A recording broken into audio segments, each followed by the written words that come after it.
L'invité de Bonjour Lyon, le professeur Paul Trouillat. Bonjour à vous. Bonjour. Merci d'avoir accepté notre invitation. Vous êtes médecin neurologue. Vous êtes avec nous pour parler de la chloroquine. On le rappelle, cette molécule qui est au cœur d'un débat scientifique utilisée contre le paludisme notamment. Elle semble être efficace aussi contre le coronavirus. Mais le monde médical est divisé sur la question. Vous avez lancé avec l'ancien ministre de la Santé Philippe Douste-Blazy une pétition en faveur de la chloroquine pour qu'elle soit massivement utilisée face à cette épidémie. Pour vous, la chloroquine, c'est un traitement qui a fait ses preuves ?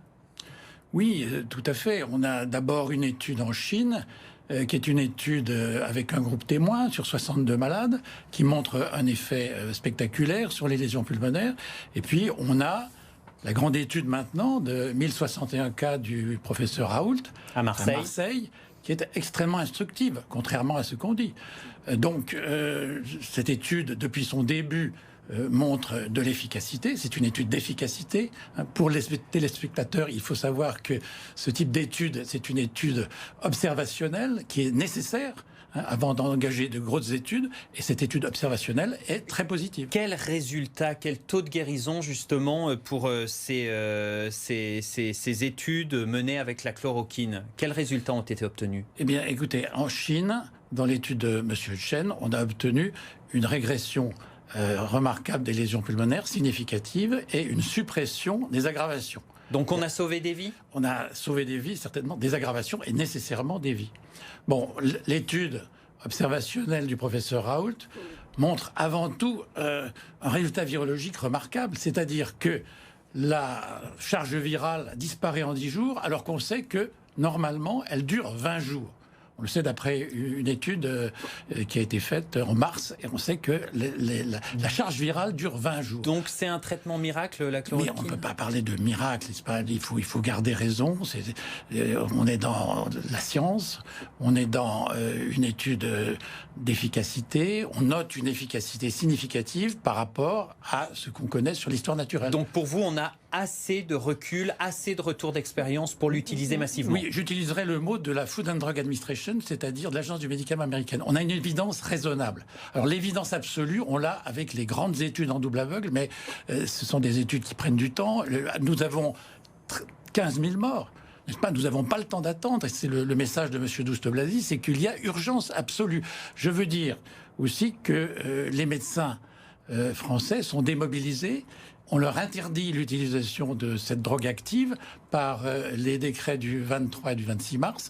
Donc, il faut absolument remobiliser ces médecins et libérer ce médicament. Le professeur Raoult à Marseille, vous l'avez évoqué, c'est le chef de file de la chloroquine en France. Lui, il en prescrit donc à ses patients. Il a reçu la visite d'Emmanuel Macron il y a quelques jours. Est-ce que pour vous, c'est un signe, cette visite, un début de reconnaissance? Et écoutez, je vois que le président Macron, disons, est un président avisé, disons élevé et profond, c'est-à-dire qu'il cherche, disons, une certaine vérité scientifique. Il a des avis qui ont une honnêteté scientifique discutable. Et puis là, il est allé sur place, il a vu ce qui se passe. C'est une œuvre de santé publique. Donc c'est un geste que vous saluez? Je salue ce geste, c'est fondamental. Vous nous dites que la chloroquine, c'est donc une solution qui est là, qu'on peut utiliser, mais c'est pas l'avis de tous les médecins. La communauté médicale est très divisée. Il y a des tests thérapeutiques qui sont en cours pour valider ou pas ce médicament. C'est un traitement lourd. Non, pas du tout. Ah, c'est pas un traitement lourd à vos yeux? Mais pas du tout. Alors attendez, je finis ma question.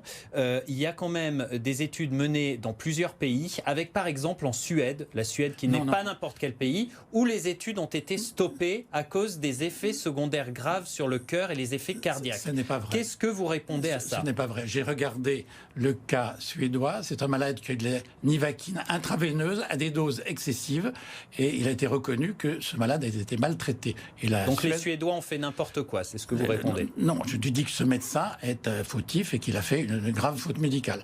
Par contre, je dois vous dire que tout de même, les États-Unis ont commandé 30 millions de doses de nivaquine et de plaquenil, qu'Israël vient de constituer un stock national. Donc, si vous voulez, c'est le médicament national de la Mais France. est-ce que vous comprenez les autorités sanitaires et notre ministre de la Santé, Olivier Véran, qui dit en l'état, on évoque des effets secondaires du côté cardiaque. Laissez-moi poser mes questions, merci.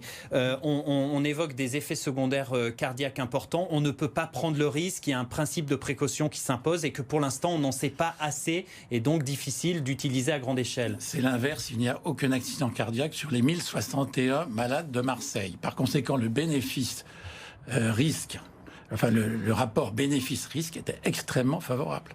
Donc pour vous, la chloroquine, c'est un remède qui a fait ses preuves et c'est une erreur, selon vous, de ne pas l'utiliser. Les autorités sanitaires, le gouvernement aura des comptes à rendre ?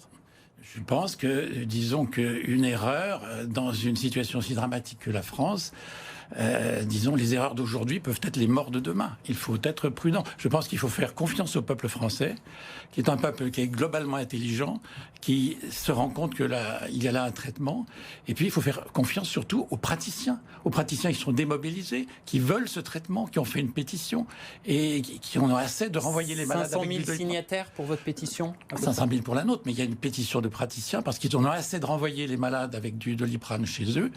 Ces malades qui ont un destin qui est marqué par l'aggravation et éventuellement par la mort. Et on peut préciser dans cette affaire que les Français, eux aussi, sont divisés. Vous avez peut-être vu ce sondage paru hier dans le JDD. 55%, un peu plus de la moitié des Français seraient favorables à une prescription à grande échelle de la chloroquine et 45% qui, au contraire, y sont opposés à cause des risques. Merci beaucoup d'avoir été avec nous ce matin sur BFM Lyon, professeur Paul Trouillard. Merci.